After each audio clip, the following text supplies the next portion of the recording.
Contrary to the rumors that you've heard, I was not born in a manger.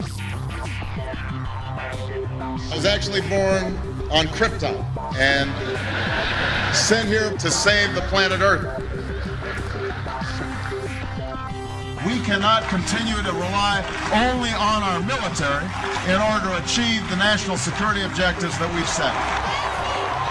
Everybody somewhere between the ages of 18 and 25 will serve 3 months of basic training. We've got to have a civilian national security force that's just as powerful, just as strong. Yes, we can. Obama's healthcare plan will include coverage of all essential medical services. Yes, we can. Obama is a cruel hoax. He works for Wall Street. He's an agent of finance capital. Where did you come up with the number $700 billion? Here's the Treasury spokeswoman's quote. It's not based on any particular data point. We just really wanted to come up with a really big number. To Democrats and Republicans who've opposed this plan, I say, step up to the plate. A few members were even told that there would be martial law in America if we voted no. Secretary Henry Paulson is no George Washington. I don't think anyone questions, Mr. Kashkari, that you're working hard. Our question is who you're working for. Obama pledged that he would resume the Security and Prosperity Partnership talks between Mexico and Canada that President Bush initiated. The old boss is starting to look a lot like the new boss. Robert Gates is going to remain on the job as defense secretary for at least a year. Plenty of sources knew about this meeting, told us and others that it was at Hillary Clinton's house, but clearly it wasn't. We've got to give them a stake in creating the kind of world order that I think all of us would like to see. We see you causing a depression so you can blow out the economy and consolidate it and bankrupt it. We know that you are enemies of free humanity, and we are here standing against your tyranny.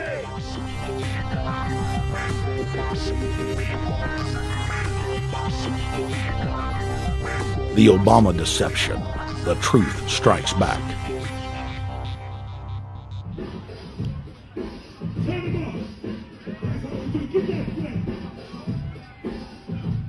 Barack is like the manager of Burger King. All presidents are, including Bush. It's like this: when your fries are cold, if your burger is not done right, you go back to Burger King, America, or your government, and you say, my burger's cold, I want new fries. First, you go to the cashier, that's the courts. You argue to the courts. The courts, if you can't get no justice with the cashier, you say, let me see the manager. I want to go to the Supreme Court. I want to see the president. The manager comes out. Hi, what can I do for you?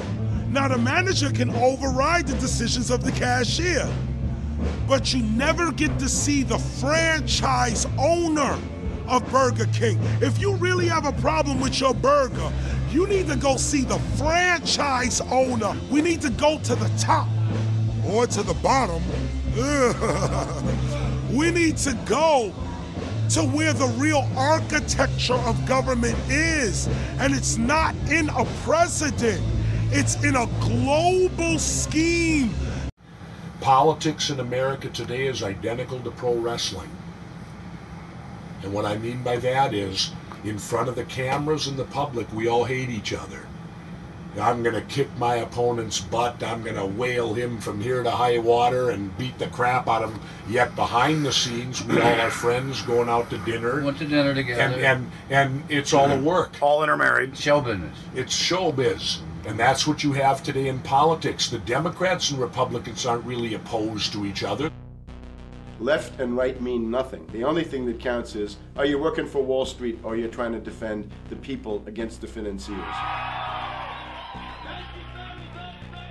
It's pretty obvious that there's some gigantic financial institutions that have been pulling the strings of politicians in this country for a long time. And just the fact that we have it set up where they can donate millions of dollars to these guys' funds, these guys' campaigns. I mean, how do we not expect it all to go bad? America in 2009 was desperate for change. The past 8 years had been a disaster. Those weapons of mass destruction got to be somewhere. Maybe under here.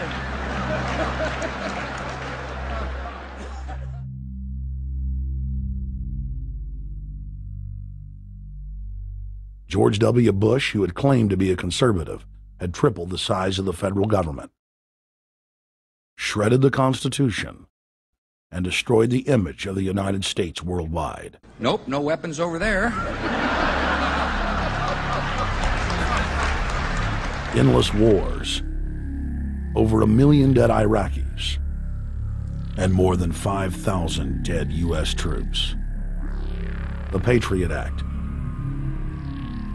warrantless domestic wiretapping and spying, the end of Posse Comitatus, the rise of the treasonous North American Union, a deepening recession sliding towards total economic collapse.